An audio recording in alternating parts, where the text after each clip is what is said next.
Welcome back, friends, and we're again live from EU League.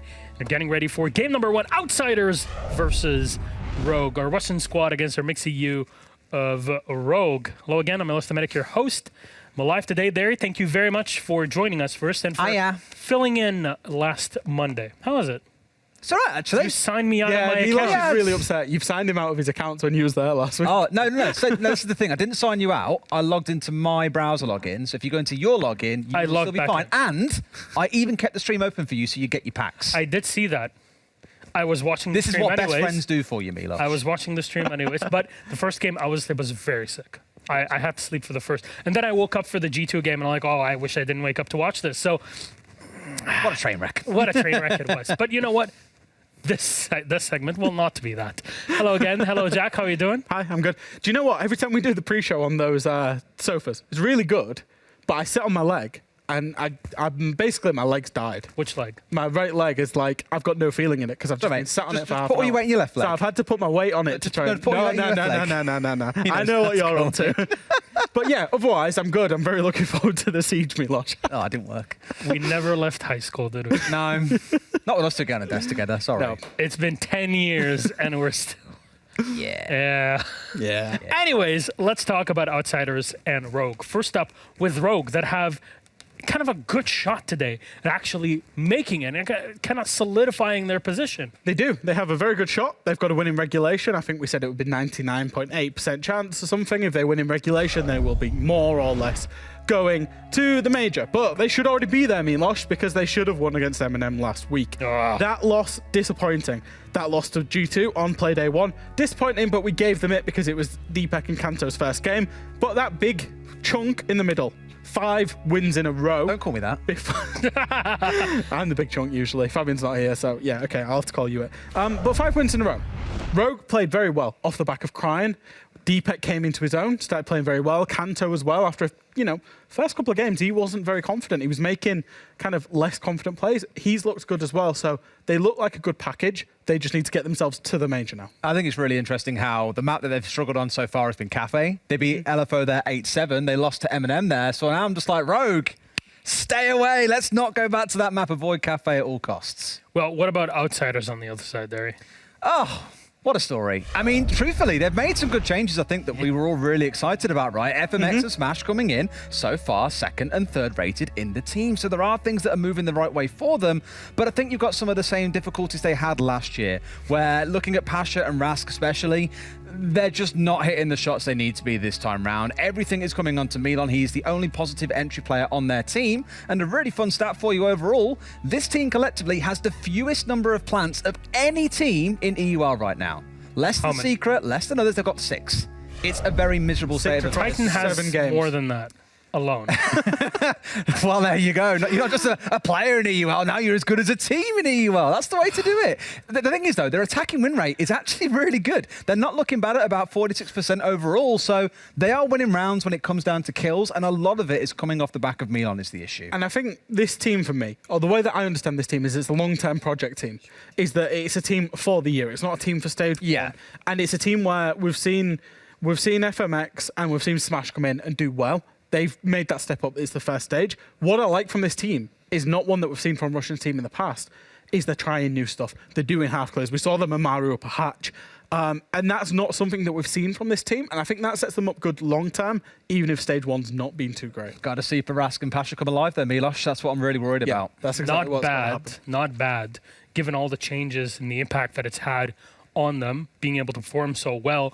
But today is a big challenge. Who knows what can happen in it? Let's take a look at our maps. Not Cafe.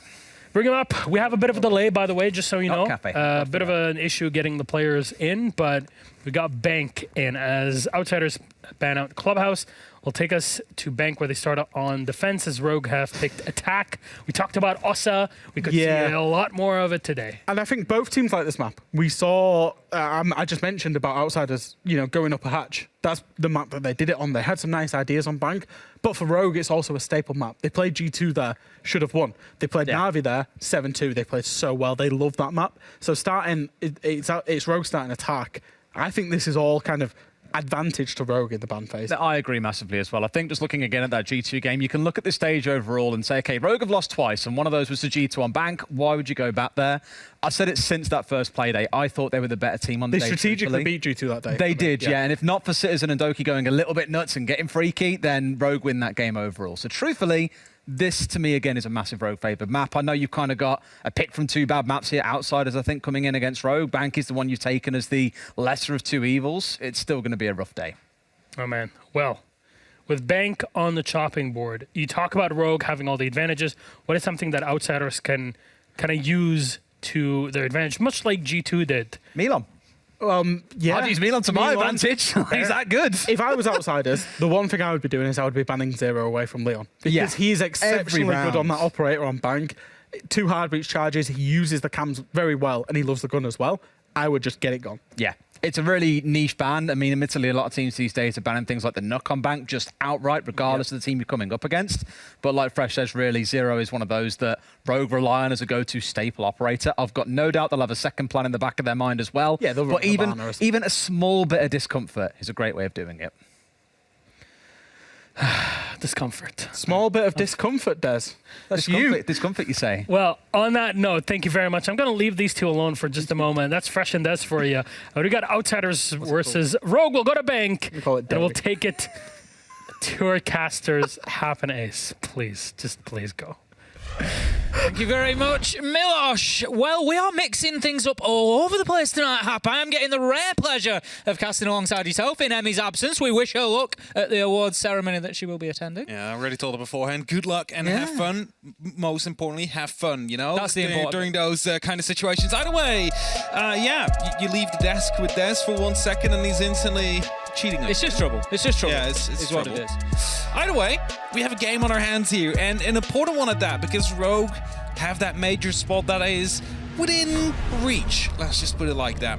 If everything goes well, we could be completely locked out today, but Rogue, of course, I think it was a 99.8% chance if they win it here. Well, this game is really... We've focused very much, and quite rightly so, on those sort of the 4 remaining top 4 contenders. Yeah. But we can't forget Outsiders and M&M in this. There are opportunities for these two teams to still make it. Of course, we've got BDS on 12, and then all the other contenders apart from Heroic are sat on 13. M&M and Outsiders with 2 wins could surpass that total. They could get to 14 or 15 points respectively for the 2 of them. So basically, if any of those other teams in the mix lose both of their remaining games, Outsiders or M&M could nick in and get it. And so Outsiders are in a direct position here to start influencing that. If they get the win against Rogue, this is massive for them. And it could come down to a final Playday show day against M&M, because that's who Outsiders play next week. So Outsiders literally have the opportunity here to put Rogue into that firing line here, and if M&M are able to keep up today as well, then, well, these two teams will be taking on each other for a potential major spot. Of course, a lot of other things still need to happen, and as we quickly check over the ban, I do see the 0 that was mentioned before needed to be removed by Outsiders to stop Rogue from using that. So, well read by them there. They realized it and managed to get rid of it. And that means round 1 will shortly be underway. Rogue starting on the attack, but Outsiders on that defense. Of course, we have seen quite a bit of Bank here throughout the season yet. So let's see if, we see something new compared to these last couple of days we've seen. Oh, I'm really excited for these games tonight, and it gets underway with a big one. We are going to be heading into round number 1. It's going to be staff and open area that we kick off the defence with, and Outsiders, they're going to be trying to hold on to that mid-floor site. We've got Pasha immediately leaping off the lineup, and I say leaping quite specifically because he's going to be playing on the Oryx, who of course can leap up those hatches. Plenty of rotation opportunity. I would expect to see Pasha out on the roam, also using his bulk of body to open up the soft walls as he can charge through them in cost of a little bit of damage, which you will see. Bottom left, we saw Pasha opening up one of those rotations, so he takes, I think it's 5 hit points. Yeah, it's 5 HP. It's 5 HP that he's going to lose, but he won't mind that at all, especially if it gets him a bit loosey-goosey and just opened up on the roam. Now, he he also carries the Bailiff, him, and with the Thunderbird on the board, he could just quickly hop down one of these hatches, heal himself back up to full, and jump back up to the top. So even if he uses that Ramadesh to start creating some rotations, it's by no means going to be the end of potentially taking a less, one bullet less in a gunfight there. Either way, Rogue on the attack are approaching from the side, going up for the rappel, seeming to want to take the CEO first. But it's exactly where Pasha is, I believe, hiding out. Crying already inside Archives, though. That is a very quick entry here. Yeah, going to need that top floor control if they want to try and aggress onto site later in the round. But as you say, Rogue and Crying particularly not messing about. There is attention towards the top floor. Kanto's opened the windows. He's certainly making noise in that direction. But Pasha is going to find himself head-to-head with Crying if he's not careful. Milon manages to get an opener onto Rips. That is a good start up on the top floor. But Kanto finding FMX level things up. 4 versus 4. Pasha, he's just sneaking through here. I think he's aware of Crying, but he seems to be aware of him in return. And we've got a little bit of a standoff here. Might be the other way around, though. Pasha, of course, wants to retake that ground, but, they have no one in there. They cannot quite see if Crying is, in fact, there. And I believe a drone had spotted out Pasha. And now as he falls back, Crying is going for a bit of a more aggressive hunt here. Sees someone run by. He's not going to pull that trigger just yet. Wants to make sure he has a clean kill and make sure they grab that advantage for the side of Rogue. Milon just opening up his angles there. He's going to play himself in and around the hatch. We've seen this quite often. Bit of a standard position. And then he can drop away if he needs to, if the pressure mounts too much or something like a nade flies in. He's got that opportunity to drop himself away. Kanto just opening up those vertical angles now. So Rogue obviously happy that they've got that top floor control and can start looking in towards the site. Milon, I'm just keeping an eye on him. He's got his 1 kill so far and he's just stock still inside of sight at the minute. He's shotgun in hand and he's just waiting for that late round execute to come along. Now, Rask in a very good position onto the blue stairs here as well. Normally, the push does come down from the quad wall or the kitchen door. However, it seems like Rogue is going for a bit of a different approach here. Of course, they have the small office and the opening inside and the Archives control, so that might actually be the point of ingress that they would like to go for here. And with just limited time left, the can opener will be destroyed by one of those impacts, but that is also going to let Rask know, hey, they're looking to find the entry still from the quad wall, so stay where you are. And he's just going to have to time this. That's what it's all about on the Thunderbird now, is exactly when does he go. Smash, he's getting aggressive here. He sees the man on the stairs. He finds the shots. Can he find himself a second? He doesn't know, I think, that there's somebody inside of Archive. Certainly doesn't know for certain, but that was a big kill. Milon, he gets himself a second on the round. It's going to be a headshot onto Crying, and now 2 versus 4. Rogue are up against it. Deepak manages to find Smash, but with time ticking by, 15 seconds left to go, this is not going to be easy. You can see now Pasha on this top floor. He's going to make a nuisance of himself. Nice and easy. Shot down onto Kanto. Absolutely free, and it's all up to the low HP Deepak to try and find something. Moving into sight, it's Milon for his 3rd of the round. He peeks around the corner, and it is as easy as 1, 2, 3. And that's going to be round number 1 going the way of Outsiders. Deepak, of course, spotted there by the beepers that were able to give away his position, but it didn't really matter at that moment in time anymore. The diffuser already dropped and still presence elsewhere for the side of Outsiders. And if you then start to think what went wrong, well, if you look at it, Rogue had a really great start. They had the Archives under control. They cut down the site basically in half with Crying being there, but as he didn't take any of the engagements, people continued to rotate back and forth on the side of Outsiders. And at that point, they started retaking. They started getting these entries. They started locking them off. And whereas Rogue might have wanted to go for a, let's say, Archives and main hall push from the elevators, maybe that would have been more successful. They wanted to go for the quad wall, for the default. That's what everybody usually does for this side. But with the roamer of Rask still around the corner, still down on those blue stairs, and the impact tricks and the orcs that could jump back up, there's just too little control for them to truly lock it off. And that is how they managed to retake that round into their own hands. The thing is, this second start choice, I don't know if you agree with me, might well play into the hands of Rogue here. So basically, round 1, Rogue aren't thorough enough. They don't get enough map control. They don't deal with everybody that they need to. Milon, he's going for it, but he's not going to quite find his man. Kanto manages to avoid that. But continuing my point, round 2, they've gone to the top floor hap, and I feel like that gives Rogue a sort of a solution to that problem. They don't need to be as thorough here. There's less that they need to take control of. Whereas for me, Outsiders, I'm thinking, get down to the basement, get yourself out in the map again, and keep it difficult for Rogue. Make them have to clear you again. That's the thing, right? If you're on the top floor, you only theoretically need to clear out that top floor. If you're on the basement, then all the floors above will need to be cleared as well. By the way, some good usage there of the EMPs that we saw, just perfectly angled, so they fall on a little bit of the pillar statue out there. Will allow the opening to be made in the electrical to not be successful. So Kento has been opened up, and that means that they can now start putting some pressure down that hallway, and more importantly, make sure that that will actually be safe if they would like to go up for a spiral stairs push. Rips is going to join Kanto momentarily on those windows. He's just got the diffuser in hand, and that tells us everything about how this plant is likely to go down. We've got Claymores galore down on the ground there. Crying, he's managed to find Rask as an opener, and that is exactly what Rogue needed here.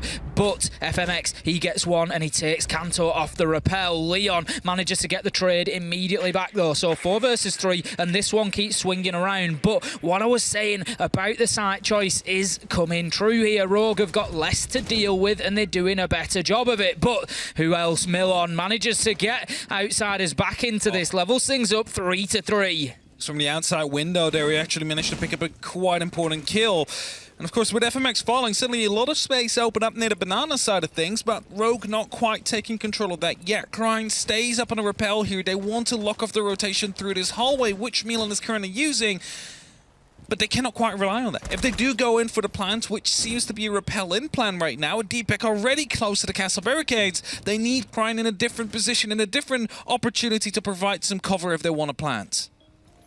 Deepak's just holding his angle. He's got himself inside of the map. He's got an angle through the site, but he's not able to pick anybody up at the minute. Rips is going to look to try and join him now. Diffuser in hand, so there could be an opportunity here for Rogue to try and get the diffuser down. Deepak perfectly positioned to find the headshot onto Pasha. Nade comes out, going to do some damage to Smash, but he's going to try to make a move. He's got to do something here. He finds him, takes Crying down with the shotgun, and that gives him a long angle. Rips is going to take damage. Rips is going to be dropped, and that's going to be the diffuser down on the floor. 15 seconds, and it's Deepak last alive again. He's going to have an opportunity to pick Rips up, but this is a Hail Mary play, Hap. This is a last gasp effort. Milon, he sees the feet. He can't find the shots, though. It's Rips shuts him down, but Smash ultimately managing to find that final kill, and Milon, he already had Deepak down, and that is Outsiders taking round number 2 as well. And Rogue, they need to stop this train before it gets rolling too fast. Yeah, they definitely need to, because otherwise their major spot might be at risk with this. And what went wrong there is quite easily to explain. Crying just needed to hold the top of the square there. Needed to get rid of the player inside Janitor, but as soon as he tossed in that first grenade, that was the call. A second one will be coming. They know we're here. So he goes aggressive with that shotgun, retakes the top of square. Crying is now dead. You know the last two just repelled into the building. So you have that long angle you can use. A lot of damage done towards Rips there. And Deepak that was trying to loop around as well. Unable to eventually get those kills. So just a little bit of aggression from the Janitor closet up towards Crying up the top of square. It's absolutely crucial for that round to go Outsiders their way. And now they're going down to the basement. So we're going to have 3 floors that need to be cleared out by Rogue, unless they decide to do something completely different here. 3 floors and a vigil, Hap. Outsiders are just recognising exactly what Rogue are struggling to. Well. That's it. They're recognising exactly what they've struggled to deal with previously, and they've said, right, let's make that even more difficult here.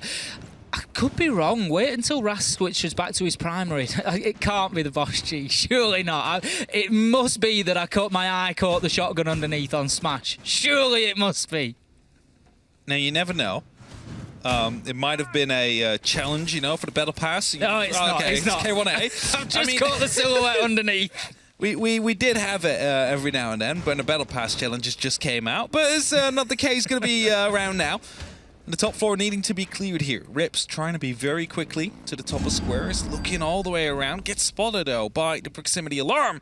And that gives Rask the idea, indeed, that he is being hunted. Milan on the other side will be trying to provide some support, and Rask finds the first kill. It's Crying to be knocked out. The problems continue for Rogue here, and it is the same problem, Hap. It's the inability to clear out the roamers, and it is going to start costing them. Rips is in a very dangerous position there. He's top of square, he's on the thermite, he's got diffuser in hand, and if he finds himself head-to-head with Rask and he loses that fight, that could be a big problem, because he's going to put that diffuser down in no man's land. For the time being, Rask has been forced away. Leon is on the hunt. He knows that he's down there, but not exactly where. Rask, perfectly played, just takes up a couple of little shots, dips away, it and back to the next position. And that's what these two are going to do. They're just going to keep working together. Milan and Ras particularly. Pasha's now been brought into the action as well inside of Staff. And it's just about dipping back and back and back and back and wasting time, taking lives and making Rogue worried about moving on to the next floor each time. Pasha's job there is just to sit there with the super shorty waiting for one of your teammates to come in. You open up the hatch and then you're playing the position until you're deaf here. And Pasha is trying to dig in deep on the cubicles here, hoping that someone will be caught off guard on the side of Rogue because there's 60 seconds left. And guess what? They still haven't done anything towards the side. They need to start dropping hatches soon because that is basically all they have control of right now. Of course, Deepak takes control of the servers, but that's not going to be enough. No, it's not. If they want to go in through the servers, they need to get rips down there quickly. Pasha, he manages to find the kill onto Kanto, and it keeps going wrong for Rogue here. They are now 3-5 in terms of man count behind. They can have Leon open up the wall, so that is the job done there. They don't need the hard breach. It was left soft by Outsiders. That gives them access to the plant spot at least, but in a 5v3, it's not going to be easy, Hat, because there's going to be an opportunity for Outsiders here to potentially rotate back upstairs and use the hatches against them. For the time being, Leon's up there to try and prevent that, but it leaves them short on the attack onto site itself. We've got the Toxic Babe canisters coming out. We've got Deepak on the Ying. He's ready to go. He needs to launch the Candelas. Is that the smoke? Yep. Yes, it is. The Candela will follow, and that's going to make it difficult now for Outsiders to challenge this plant. They have to make this happen to Rogue. 6 seconds left to go. Rips, he's going to try and stick it. Will he get the opportunity? Leon with the perfect cover there, but he's left all alone. 1v4, he's downed, and that is going to be another round for Outsiders. Good retake there as Milan, he's just hopping up the hatch there. He's like, we did it, boys. Let's get the defuse down as round 3. Let's go up to round 4 here. Well retaken from them. Of course, a lot of stall coming through. 3 smoke canisters, forcing to wait just a little bit there. The pressure from the top always still looming around, right? Because, I mean, you did see castle barricades all around. But that's no match for an Oryx that just ramadashes through and suddenly is right up on top of the hatch there. So that is something they needed to pay attention to. They forced basically Leon to stay up top. And as they are in that tactical timeout now, they are probably discussing because they've played 3 sides. They've lost all 3. This is the moment where they can bring the adaptation in from what they have learned over those 3 rounds to hopefully for them bounce it back to a 3-3 split. This is it, Rogue. They need to find a way to get this map control, Hat, because otherwise they're going to find themselves 6-0 down at the half. You can't be attacking onto basement, taking 2 minutes to get full control and to be confident that you've got those top 2 floors. That's the thing. We saw the players dropping away from Outsiders. We saw Rask, it was about 1:30 that he dropped down main stairs and he was heading for that hatch with Pasha. But ultimately, it was still another 40 seconds before Outsiders were actually down there and using the hatches. And it's just, they don't have that confidence of, yes, we've moved them. And whether that's down to droning, whether it's down to comms, whether it's, it just doesn't seem the information's there for Rogue to think, yes, we can move into that area confidently. Yeah, I don't know what it is. Of course, they did go for the drop. You still need to drone. You still need to find the information because even though they did drop all the way through, Pasha still behind, of course, back then inside of the cubicle. So, it's at the open area. And that is the current site where we are now playing. Last time we saw Rogue take some quick control of the archives, take some quick control of the top floor as well, but after that it all kind of fell short. They weren't able to quite open up what they needed to. They wanted to go for the quad wall, but Impact's still around on the side of Smash were able to stop that from happening. And guess what?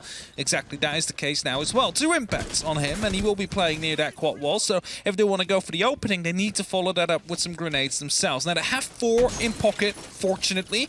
However, Smash can be literally anywhere in that kitchen. He as long as he can make that toss, he can be anywhere. And it's really hard to predict where to get that grenade in. So last time around, back in round number 1, we saw Rogue attacking onto this same site. They struggled to get control. They weren't thorough enough in the clearance, and they were hurt when they went for that final push onto quad wall. As you say, they need to make sure that's different this time. They need to be clearing out players, particularly like Rask, who will be lurking around those blue stairs given the opportunity. movement looks a little bit quicker from Rogue. They are getting themselves into the top floor. That is better. Deepek managing to get himself a nice opener in there onto Banana, gets the kill onto FMX and shuts the man down. That is the start that Rogue needed on this top floor clearance. That's the second one. Rips finds a very important kill. Now it's only up to Milan up on that top floor to try and stay alive, but he finds one. Kanto goes down as he repels in, and Milan now is trying to hold on to for more. Has an SMG, has a shotgun. He can challenge these close angles if he wants to, and as soon as Deepak wants to go for a repel in, he surely will be taken out as well. It's a concussion to come in, a grenade to follow, but it's Leon gets to actually picks him up right as he goes for the rotate all the way from below through 2 hatches there. So well played by them. That's now only 2 members left on Outsiders. Way better from Rogue here in terms of 2 things: recognizing where the players are and where the problems will come from, and then dealing with them as Rips deals with Rask. Leon gonna shut down Smash for that final kill, and that looked like a completely different Rogue side to the one we've seen for the 3 rounds before it.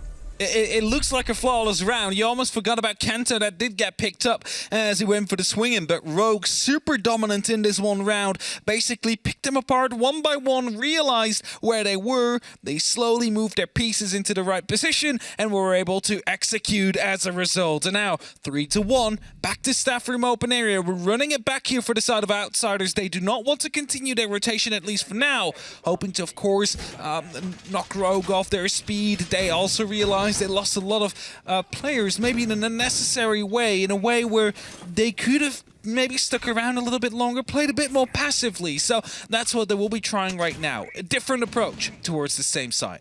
Yeah, Outsiders maybe feeling that, you know, the first 3 rounds has maybe got the better of them a little bit, and it's a little bit of, you know, over-aggression from them, as you say, you know, taking fights that they didn't necessarily need to. I'm surprised to say there's nothing wrong with going back to the site you've just lost, but I'm surprised given the way that they lost that last round. It was pretty comprehensive for Rogue. I'd have thought Outsiders might have just wanted to wipe the board clean there and go somewhere else. But no, they're going to double down and they're going to try and get things done here in round 5.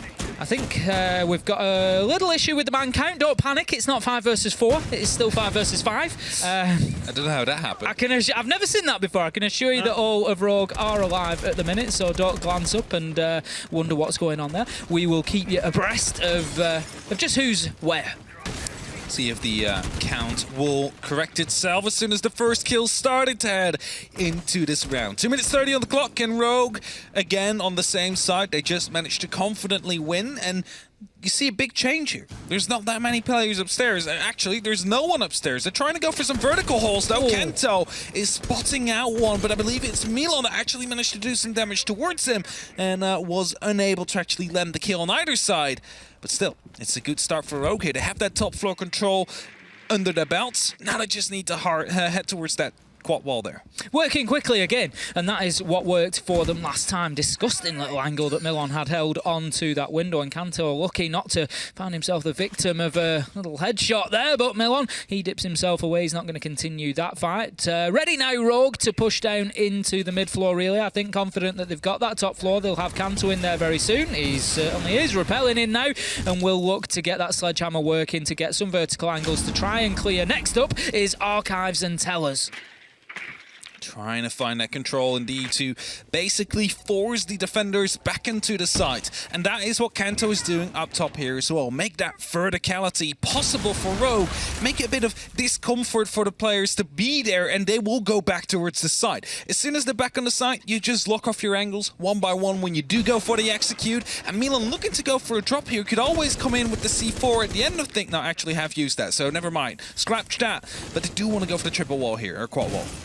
A lot of progress being made by Rogue. They are slowly picking apart this defense, utility piece by utility piece. Leon working underneath. He knows that Rask was a problem last time around. They're not going to allow that bottom floor to be an issue for them. If anything, they're going to use it in the opposite direction. Leon looking to move forward, but Milan's aware. He sees the shots come through. It could be an easy one, but no, Leon, he's going to back himself away and not continue that fight. He's happy so long as they've got blue stairs locked down. 35 seconds to go, and Milan using the sound as a little barrier there. He's going to go on the hunt here. He's looking to get himself up blue stairs potentially. Leon manages to find FMX, but Milan could be a big factor here, Hap.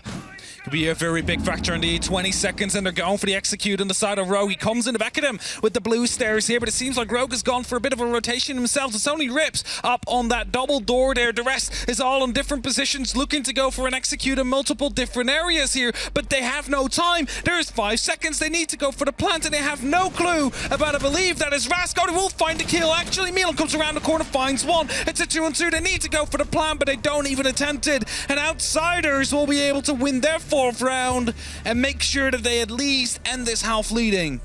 2v2 in the site come the end there, I think is probably a little bit sort of positive for Rogue, in that it wasn't really that close. Milan was in such a position there that there was very little possibility for Rogue to be able to win that round, despite it looking like it might have been a close finish. I think ultimately Milan is going to mop that up one way or another. And again, it's a little bit of an information problem for Rogue there, perhaps, because there was a flank drone at the bottom of blue stairs. Milan took it out. They didn't pick up on the shots taking it out, and they didn't see him on the drone. There wasn't anybody watching it, despite them having a man dead at that point, and Milan was able to get up to the top of blue stairs and potentially have a big impact. In fact, I think it was 2 men dead at that point. I think it was 3v3 when Milan was at the top of blue stairs. Yeah, it was, but we did see Rips rotating around from that double door, I just called it Dutch door there, back towards the archive. So maybe they were aware that someone was coming on the flank, because he did go for a big rotate there, which could have cost them the round, because as soon as the jumping came from the copy window, they realized, well, kitchen is safe. So we could theoretically have gone for the plan there, but Rip's already long gone at that point. Either way, 4-1. The Ossa is coming in here for the basement push, and that might indicate to you that this will be a very quick game. Let's say control a CCTV, control the top square hatch, and then go for a plan behind the Ossa shield. Feels like a bit of a roll of the dice from Rogue here, where not much else has been working, so let's give it a whirl. Smash still going to have his deployable shield in hand. He's going to want to get that utility out. Can be very powerful. He's sort of thinking about it, but he's not going to position it for the time being. He's just using it to dip backwards and forwards, but Rogue have very quickly taken control of servers here. Leon's going to be putting that shield down, the Talon shield deployed, and he can just now sit in behind it. Rips opens up the wall, and Leon can start to feed a little bit of information in. The drone is going to go, and in a 5v5, they're not going to rush this plant, but there's a real opportunity for Rogue here. Now, all there really is going to be the 3 smoke canisters and 2 impacts. The first one just got used, but Leon took a lot of damage. The second one now used as well, and that means that the talent shield can be deployed and they could go for a plant. All that's really stopping them now is 2 of these smoke canisters, because there is someone all the way at the top of square that is looking to shut down that hatch. Milan, however, is in a great position to try and make something happen, as Rips finds a very important kill. Crown finds Milan, and that means that they could now theoretically go for a plant if it wasn't for Pasha retaking the top here. Almost certainly looking like a Rogue round at the minute. 4 versus 2, as you say. Pasha does have a strong position here if he finds this kill, which he does, and that brings us now back to 2v3. Pasha's going to dip away, play his life, and that will leave Rogue thinking now. They know they don't have that top floor control, but Candela's could be the difference maker. 2v2, however, as Smash, he manages to find Rips there. 2v1 as Leon manages to get the trade, and that's going to be the round. Rogue managing to find a way. Didn't look like how it was going to end. I didn't think that would come down to kills. I thought we were going to have an opportunity for a plant there, but no, Rogue, they find another way. Now, the point is, with this approach, with the Ossa, with just top square, it is a very easy take. Excuse me. Sorry, I had to go for a big cough there. So it is an easy approach. You just need to open up, you waste the utility, and when you looked at the utility there, it was 3 smoke canisters and 2 impacts. That's all they had to deny the plant. As soon as those impacts are being tossed at an Ossa with the shield still in hand, yes, of course you're going to be doing damage to the player, but the shield will still be there. And as soon as that shield does get deployed, you do not have anything left anymore to destroy that. Then they can go for a plant. That is when your utility comes in.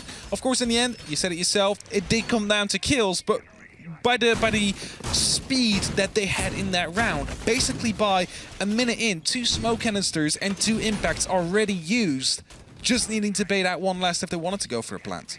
The Rogue attack certainly got better as the rounds went on. I think they dealt with the problems in front of them quicker, was the big factor, the big change that we saw for Rogue in that half. But now then, Outsiders, can they get themselves running quicker? That is the big question here for me, because Rogue, they struggled to get things going for the first 3 rounds. If Outsiders can come out with a better starting attack, it could be a very different story. Now, you did see a Vulcan charge, or a hot pocket, as Emmy likes to call them, placed on top of the castle barricade. And you might be wondering, why would you do that? Well, if they would decide to go for a Gun 6 rush through that door, they will all burn alive, right? Because that will blow up with it and will put down the fire all over the floor there and slowly tick out. So if they get rid of that castle barricade, it will at least not be passable for a couple of seconds more. That is exactly what I put on that position. Smash just opening up those windows, and we're seeing a similar approach from Outsiders as to that of Rogue. So it's going to be a nice direct contrast that we can have a look at here to see just how they deal with it versus how Rogue did. Now, look at this. 45 seconds in, Hap. We've already got Milon taking control of top floor. There's drones all around him. You can hear them buzzing about. We've got Smash on the windows. Outsiders have come in and got themselves the top floor control very, very quickly. Milon, he's going to dump a drone into Arcaz. He won't actually get in there because of the mute jammer, so he might not be aware of Kanto and his location inside. He's got Nitro in hand, and he's going to be looking for that freebie on the vertical. It's just waiting for the skeleton key to start opening up a little bit more to give away the game that they're looking to play here. And as one Nitro pops from Leon, it's not going to be finding anything on the side of Outsiders, but there's still one left. Kanto still could toss one up, but he is being watched. The vertical is being watched by the Buck, by Rask. And as he opens up more, that's the Nitro to be tossed out. They've baited it out. They've got exactly what they want. And more than that, they find Kanto. And that is a double win here for the side of Outsiders. Perfect passage of play for them there as they get themselves the opener and the advantage. 5v4 now. Crying, he's going to rotate upstairs. This could be a big play. Hap Milon, he manages to find Lila, and it just looks like they're a step behind the game here. Rogue, Rask manages to find Crying. He gets the down but doesn't quite secure the kill. They're pushing for it. Deepek can't get it. FMX is there on the cover. 5v1 now. This could be a flawless round on the first attack by Outsiders unless Rips can do something about it. He's got the clutch machine in hand, Hap. He's got the Alder. He's going to have to hold a mouse one for a long time to find these 5. Finds the first as the diffuser dropped as well, sees the second, finds the kill. 3-on-1, 44 seconds, and the diffuser somewhat under control. He, however, gets sprayed through the small office there. Red pings are coming through, but it's not going to be enough. Pasha finds the headshot, and Outsiders, they lead 5-2 with a very convincing attack here on the open area. That's a terrible start for Rogue, and I don't mean in terms of their performance necessarily. It was a good attack from Outsiders. What I mean is in terms of the second half of this game. As I said, Outsiders, they came in with 3 very solid defences to begin with. They took the half 4-2. They have come out and shown a much quicker ability to adapt and to attack well than Rogue did. They are not going to need 3 rounds to get themselves running. They've already put one on the board, and Rogue, their backs to the wall here, and let's not forget the stakes that are on this game. Rogue, to guarantee themselves a place in the major, would need both wins. 1 win here is about 98% secure then, so it is massive for them if they can get the regulation time win here. But if Outsiders get this 3 points, it puts them right in the mix. It puts them on 12 points. Rogue are only on 13. You start looking at an opportunity then for Outsiders to jump, to leapfrog one of these teams for a major spot. Now, I think Rogue actually only needs 4 points, and with 3 they will be 99.8% secure. But, you know, the first tiebreaker nowadays is no longer head-to-head. It is going to be round differential. Let's say you lose this game with a 7-2, that's a -5. Suddenly you've taken such a big hit that teams like G2, teams like LFO are easily going to be able to overtake you there. So that is something they need to worry about. It's okay to lose this one. That doesn't mean the dream is over yet, but you need to get as many rounds as you possibly can to limitate the damage. You forgot Eminem, Hap. You forgot Eminem on their miracle road to the major. Certain that they will. Oh, that's a great first kill of Milon. Deepek just walks right into it. Well droned in, basically him being in the right position at the right time, and that is now that 5v4. Outsiders looking to secure 1 point here against Rogue and put themselves into a position where they can fight for the full 3. Obviously, Eminem are the pretty much the lowest position team that are realistically in a position to potentially do something, and we were talking about it before we came on broadcast. That's why I have the little joke there. I was sort of saying, I'm the eternal optimist in the team, aren't I? I'm always the one saying, no, they can do it, they can do it. And this time it's Eminem's turn for me to try and beef them up and say, there's a road here whereby they can have this last-ditch attempt. But in reality, Hap, if Outsiders win this game and Eminem beat Na'Vi, then M&M and Outsiders play each other in the last Playday. First game of the day. That is going to be absolutely huge because whichever one of those teams win would then leapfrog Rogue. And Rogue play Heroic at the end of the day, and it could be for their place in the major. There is so much going on. Yeah, it's definitely going to be a very wild last couple of play days here. But we still have this game on our hands here. Outsiders looking to find their first point, hoping to find more, but as Crying finds Rask, that's an important kill. That is the stock suddenly out of play. No one in there anymore to put up the pressure towards that long hallway, towards Kanto, towards the elevators, and that means that Rogue has some extra ground they can retake now. And with the extra thermic going off, they've prepared themselves well on the outside side to go for a plant in just a couple of seconds. FMX just spraying down through the soft wall there. Not going to find his kill. There's a couple of Rogue players that are lower on health than they maybe would like to be, but nothing too drastic at this point in time. They're just trying to hold on to that long corridor. They don't want too much pressure, but Pasha's going to move in and take stock, and now this is dangerous. If one peek comes through there, you just know that Pasha's going to take the opportunity, but no, rather than a peek, it was movement. It was swinging across. The kill comes in. All at once, Hap! All at once, it falls apart for Rogue! And Outsiders get kill 1, 2, 3, 4, close out the round, and they go on to map and match point. And oh dear, Rogue, this is not looking good. It's definitely not looking good here, and as Leon Gids went down, I was like, oh no, that might be it, and indeed, it was. The last 2 kills coming in synchrony there, and 6-4 is, 6-2 is the scoreline, and current placements are 6 and 4. Rogue is going to be losing some momentum here if they do not pick up any points here today. Again, only 4 needed over these last 2 play days. 3 could potentially be enough if Outsiders and M&M and BDS all leave points behind. But we'll have to wait and see because this is only the first game out of the last 10 that we will be seeing before the major will be decided. There's still so much to play for most of the teams. I think, Hap, I could be wrong in saying this, I think every single game, or almost maybe every single game but one, from now till the end of EUL, is influential in the major positions. We don't, usually you'll have 1 or 2 games where it's maybe 8th versus 10th, and they can't. I think every single game on the run-in at this point is pretty much influential in those major spots, and I can't remember an EUL stage where it has been this tight, this down to the wire. We always have 1 or 2 positions to decide on the last day, but at the minute, we could still have all 3 to decide. Yeah, and when we started off the day, we could have had all 4 decided by the end of it, but by the way that's currently going, this is not going to be the case. So we're definitely going to be going over towards the last of every play day to decide at least the final spot for the Charlotte Major. Now, the Monty is on the board, and they have spotted a player near the CCTV stackage there. A grenade from Pasha will be coming around the corner. Please throw it as well, and do not accidentally TK. I don't know why they tossed it there. They should have been aware of his position. First smoke canister used, not too much effect here, but they need to be very careful because they're trying to back him into it. Taking a lot of damage there, Rask. How did Pasha go down? I'm not sure. I think Pasha may have...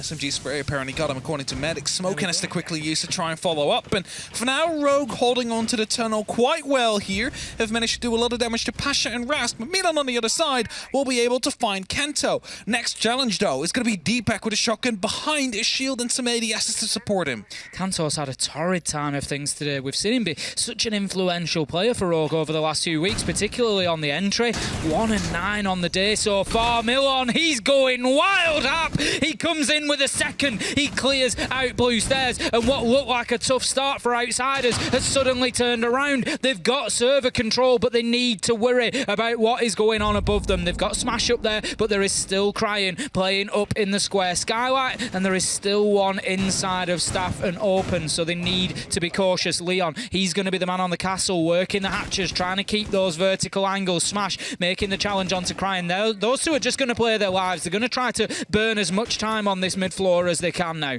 Oh, you really do not want to be dropping down here. These hatches are absolutely crucial. You need the top of the square as FMX goes for the plant. Is being covered up by Rask here. A smoke canister comes in, but that should be just enough. 45 seconds is all that Rogue have for a 3-on-2 retake here. This is not good for Rogue. This could be a big blow to Major Hopes. FMX is down. It's effectively 2v3. Nade comes in to prevent the push from Rogue. There's about 23 seconds for them to do something. That was just the down man taken out. But there is a big kill. 1v2 now. It's all up to Smash. He's got to try and hold on to this Rips. He's going to tickle the diffuser. The cover is there. Can he find his man? Yes, no, he Smash! does! He gets both! Unreal from Outsiders. What a performance. They've just shown us a masterclass on Bank and Rogue. They could be in trouble when they are chasing that major spot. The Outsiders' dream is still alive, and with that, M&M are looking at this as well, and they're like, all right. Yes, they are. What we needed is also starting to happen here. There is still the opportunity. And Rogue, while they took a -5 round differential hit, that would be the first tiebreaker rule. If they would be to end up in a tight position for 4th or 5th at the end of the day, that could be very painful. It's honestly already, we've had one game and it's already shaping up to be a hell of a finish over the remaining 9 matchups that we've got. 4 of those are going to be played tonight, and there's going to be more games like this. There's going to be more upsets. We just know that they're coming up. We definitely do know that these are coming. There is a couple of bangers coming up today, but also on that final day. But more over that later. Let's just quickly toss it to the break and then the analyst desk later.